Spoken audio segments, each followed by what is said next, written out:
Hi everybody, my name's Craig Seckham and I'm a lecturer with Australian Catholic University, assisting and supporting you through your learning journey with ACU this semester on employee relations and legal frameworks.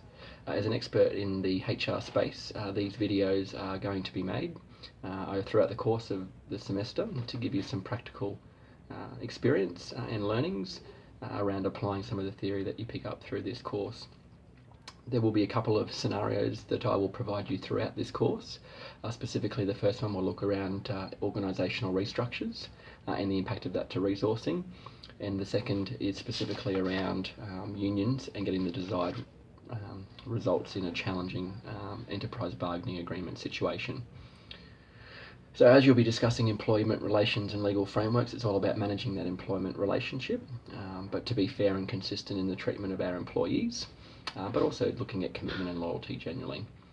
So what I hope to do over the course of these videos is one, to provide and set you the scene around the particular case or scenario for the businesses that I've worked within. Two, then to look at what it actually means from an employee relations perspective and start to really challenge some of those particular cases that we applied in those particular businesses. And really lastly, then we'll look at the learning. So we are all humans and we do make mistakes, but I think it's really, really important to take some time out after you've completed a significant employee relations change or a strategy, or it's had an impact on a human or human being in a workplace, that we look at what we can do better next time and or take those opportunities and grow. Firstly, what we're going to do and what I wanted to do is to take you through one of the scenarios, and that's around organisational restructure and the impact of that on resourcing. So probably in this first series, to set the scene, the business that I worked in was a mining geology business. It was effectively a labour hire business and outsourced mining services to large mining providers, BMA, Xstrata, Anglo. When I first started with that business, certainly in the senior HR capacity, it was a growing industry, but also the firm that I moved into was a greenfield site, so effectively had no policy or procedure around those corporate functions, specifically the HR piece. So my role was to come in and to look at that business and see what we could do to help it grow and to achieve success.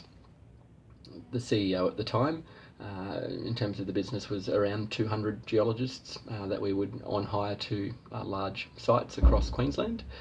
His ultimate aim and vision was to have 1,000 workforce business by 2020. So very large resourcing requirements and expectations, with a view that we needed to make sure we get everything else right first. With that growth industry, not only across the mining itself and the geology boom, certainly around our coal, our business effectively hired geologists on its own books. So typically in labour hire businesses, you may have arrangements around retainers, you've got on-hire arrangements, but the permanency is probably a bit of an issue because as a labour hire business, you can't guarantee regular and systematic employment. However, for this particular business, we hired geologists entry level.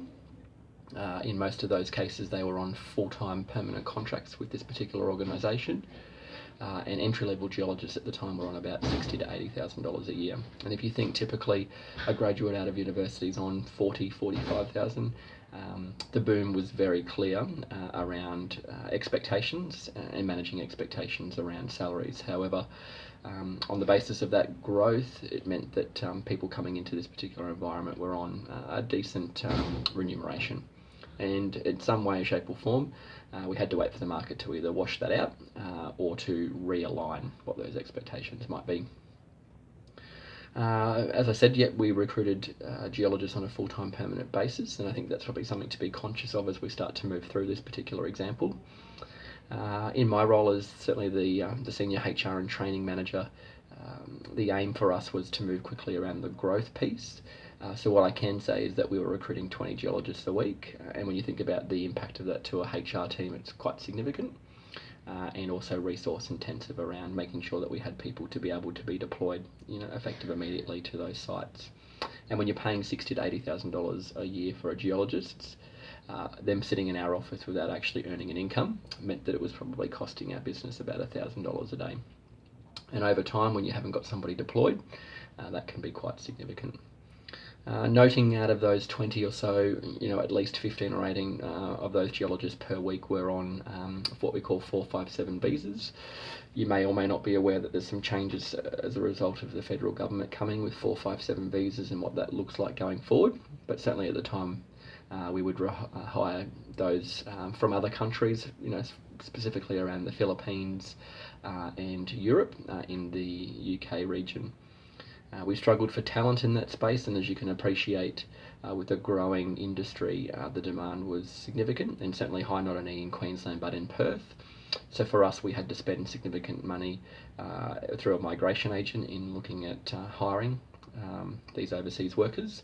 But the obligation on the business meant that we had to offer them, guaranteed hours over quite a long period of time, which in most cases was 4 years, with a view after 2 that they could look for permanent residency.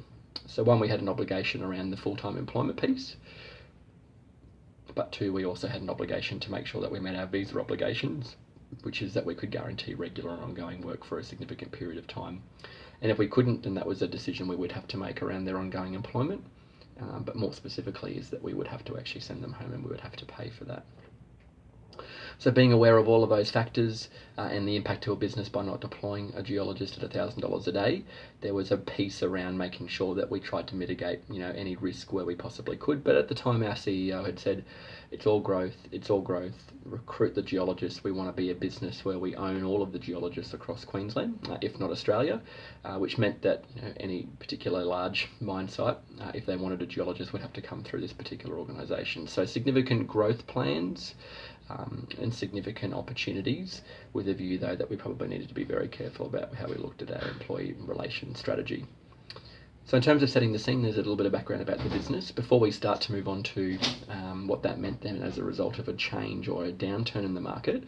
What I might leave you with is to have a think about then, if you look at things like the political, the social, the economic, the environmental and technological changes that then, as you would have seen in the last couple of years with the downturn, certainly in the coal, but mining specific market, what that might look like or feel like, if you were a HR professional in having to run the HR function for this particular mining group, and you notice that there may be some changes coming in the market, and when we recruited people in a full-time permanent capacity, we had our obligations around 457 visas. What you think that might do, flag or raise for you as a HR professional, and maybe what some recommendations might have been to start flagging with the particular CEO about making sure, 1, that the business stays around for the long term, but 2, is the way in we engage these particular resources the best for the business, certainly over the long term. So the next video will start to look at what that downturn looked like for this particular business, and certainly from a HR perspective, what are some of the things that we were able to introduce and certainly recommend to make sure the business stayed around for as long as it was able to be successful. So here's to the next video soon. Thank you.